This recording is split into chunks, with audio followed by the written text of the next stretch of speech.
Welcome to SS news. నేను మీ శిరీష. ఇవాళ ముఖ్యాంశాలు. Headline sponsored by GNR golden diamonds, YSR junction, Narasannapeta.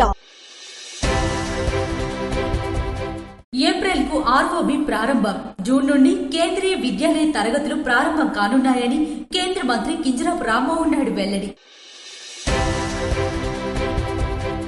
ఏపీలో పర్యటించేందుకు వచ్చిన బిల్గేట్ కు సీఎం చంద్రబాబు ఆత్మీయ స్వాగతం. అమరావతిలోని రాష్ట్ర సచివాలయానికి చేరుకున్న బిల్గేట్స్ వైద్యుల నిర్లక్ష్యానికి 10వ తరగతి బాలుడు మృతి. నర్సన్నపేట పట్టణంలోని ఓ ప్రైవేట్ హాస్పిటల్లో దుర్ఘటన.